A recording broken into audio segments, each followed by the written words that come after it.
if you would have asked me to have done this last year, I don't think I could have. But I think that we've been full circle and cycle now, and I think it's a tough trading environment no matter what that we're in anyway. But I certainly think the worst is beyond us, at least I hope that it is. And I'm going to leave you with some parting thoughts.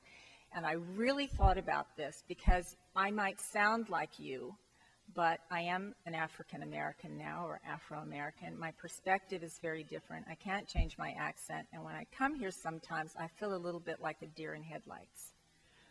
But I'm going to share with you some of my take on the social enterprise sector and what I see that kind of is concerning to me. You may or may not agree with me, but here goes. And the first one, you can't underestimate the importance of his values, and John said something about this, that you can't compromise your mission. Get clear on your values and stick to them. Money's going to get tight.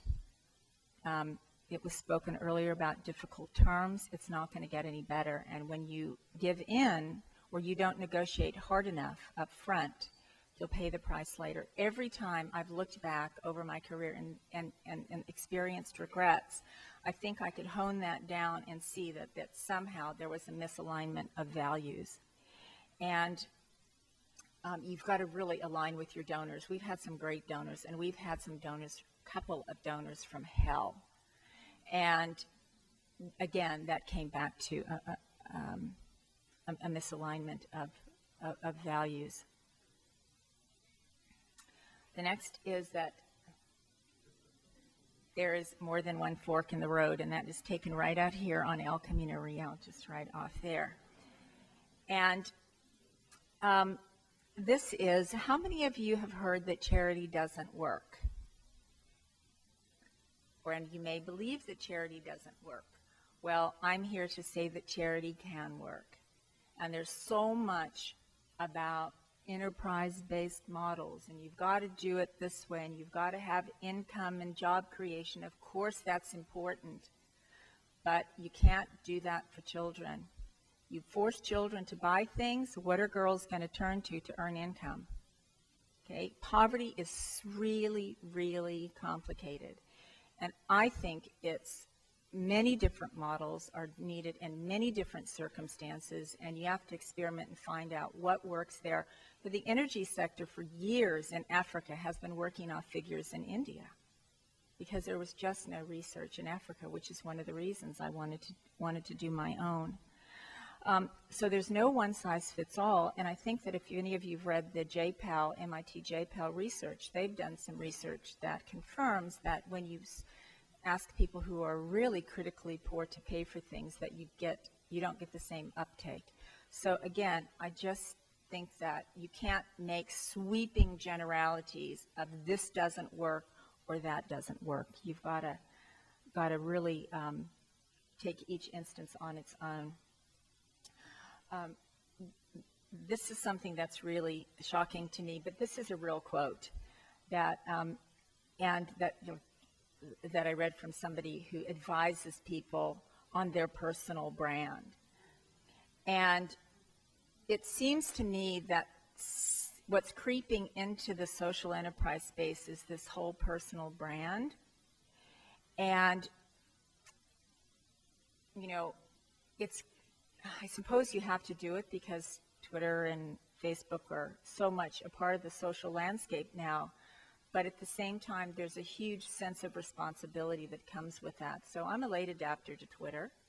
I'm kind of enjoying it. I'm learning a lot by doing it, but I'm also appalled at what I'm reading, that all of a sudden people who've been on the poverty safari once or twice are now oracles.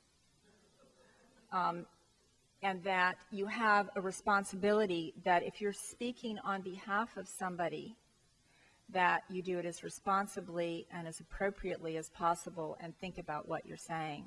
I mean, I think that also with blogging, you can have an opinion about anything. But again, the dignity, the respect, the pride of the people that you're serving has to be thought of at all times. Nobody's policing you, so I don't know what one does about this other than just making that point. And the last one is around irrational exuberance, which is what Alan Greenspan was referring to with the social, or not the social, with the investment bankers. I kind of see it as the hype hero phenomenon. And I think that rewarding and acknowledging people who've, like the tech laureates, I don't know how you decide every single year, there's just such a phenomenal group of laureates, and how you actually select one of those, I don't know.